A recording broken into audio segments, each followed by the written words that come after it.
Okay, hey y'all. So this is karma. Let's talk about transits and my rating of them. Now, I've talked about this before. Pluto in the fourth house was definitely one of the most extreme transits I've ever been through. This was way before I ever studied astrology, so it's interesting to watch back kind of how that played out. The Rodney King riots were going on at the time. We were in an 8.0 magnitude earthquake.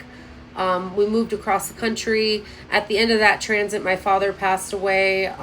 So Pluto in the fourth, I would give it a 0 out of 10. Now, Jupiter in the fourth house. I've seen it go both ways. I've seen people lose parents under Jupiter in the fourth or family members, but I've also seen marriage happen. I got married under Jupiter in the fourth house. So whatever Jupiter touches, it expands. It is a malefic planet, or I'm sorry, a benefic planet, meaning that there's benefit to it, but that doesn't always mean that it's going to be rainbows and butterflies. Like sometimes a benefic like Jupiter will expand whatever it touches, right? So I will say when Jupiter was transiting my fourth house, it was probably one of like the most magical moments of my life, because I really bought the dream that like, oh my God, things are going to be so good, but I do have Saturn in the fourth house, so how good could it really get? I will say Sun trine Jupiter was probably one of the best transits. That was like the best bodybuilding show I had ever done. I ended up winning the show. It was like everything was perfectly aligned. Jupiter with the sun is like, the sun is one of the lights. It's the vital force of our vitality. And then Jupiter, again, the great expander. It was a winning experience for me. Now, I will touch on my mom passing away recently, because I do think it's important to talk about these things. But I was concerned even probably like 2 years ago when I started looking at her transits. I am an astrology nerd in that way. I look at transits and solar arc progressions quite frequently, especially when there's something like very pertinent going on. And I was quite nervous. My mom and I are both Virgo risings. She's 13 degrees, I'm 27 degrees. But the things I was most concerned about was Pluto retrograde, and then in the sixth house of health.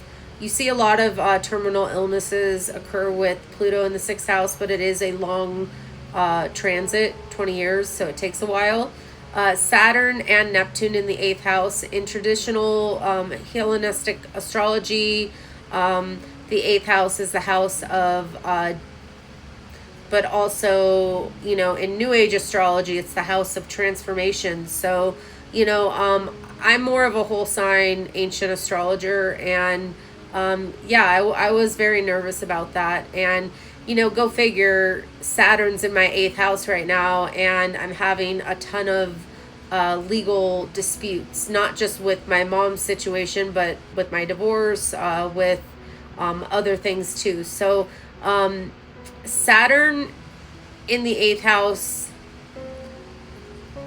definitely freaked me out. I think the defining factor for my mom and her passing was Mars crossing the MC. I think Mars obviously has to do with like incisions, surgery, right, in medical astrology, but then the MC does represent our mother in ancient astrology. So with Mars crossing the MC line, the midheaven, which is the highest point of the chart, my mom also had a night chart, which is not really favorable.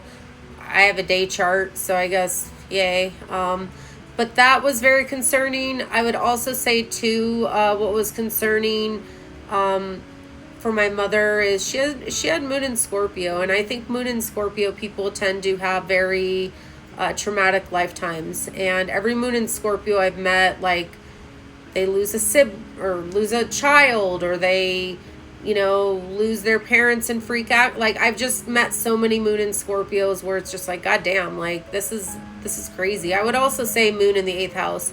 I do have moon and sun in the 8th house, and those do tend to be directly correlated to people with early loss of parents. Now, my father, that was like an earlier loss. I feel like even though I'm older now, losing my mom, I still feel like I lost her at a young age. But I also think, too, for my mother, something that was very concerning to me was the fact that we had this Mercury retrograde, right? And Mercury retrograde for my mom and I were in the 11th house of, our higher hopes and dreams. But in medical astrology, you're dealing with a lot of bureaucracy with medical professionals. And I dealt with that a lot. And as an Aries sun and moon, I am the wrong bitch to fuck with. Like, I all I have to do is just give you, like, the most evil look, and you will be scared to death of me. Like, I just have that energy about me. My dad was like that too, Scorpio rising. So I do feel that that was quite cumbersome. I also feel like, too, just Virgo risings, Virgo suns in general, like, if you think back to last July, right, that Mercury retrograde in Leo, which was our 12th house. For many Virgos and Virgo risings, there's been like either caregiving or health issues that have manifested from that point, and then the Virgo eclipses. And eclipses, I've spoke about this before, they bring in life-changing experiences, whether it be, exiting or transmuting. And so I think that those eclipses are really what pushed this to the edge. But I would also say Saturn square Pluto in her transits. Saturn square Pluto is a very, very scary transit, and it's usually like a lot of the boomers are having it at this point. Like, look at Lindsey Graham, look at Mitch McConnell. Like, Mitch McConnell's on a ventilator, he's not going to make it. But you're seeing this a lot with the Leo Pluto generation. They are definitely having their embarkment into the new realm, because I just feel like there's this energy of out with the old, in with the new, and a lot of boomers have this old school mentality that just isn't going to work with Pluto and Aquarius. Thankfully, I was raised by someone who was like a diehard liberal, but at the same time, Saturn square Pluto, and think about it, Saturn in the 8th house and Pluto was in her 6th house. So we're dealing with life or death, and then we're also dealing with chronic health issues. So I'm curious as to if there are any other Virgo placements, Virgo risings, that are dealing with health issues right now. The thing about astrology is it has to be like the perfect storm. It can't be like, oh, this is for every Virgo rising. Like, that's not how astrology works. Astrology is mathematical. It's basic geometry. So everything is based on degrees, right? So when my mom first started, like, things started getting bad, Saturn was precisely on her ascendant by degree. And some astrologers will debate, like, oh no, it has to be a perfect trine by sign as well. I don't believe that. I believe degree theory matters as well. So I think that, like, let's say, Saturn's in your 8th house and it's on your ascendant by degree, which it was for my mom. That's when things started getting really bad. For me personally, because you can see a lot of times the parents passing through the child's chart.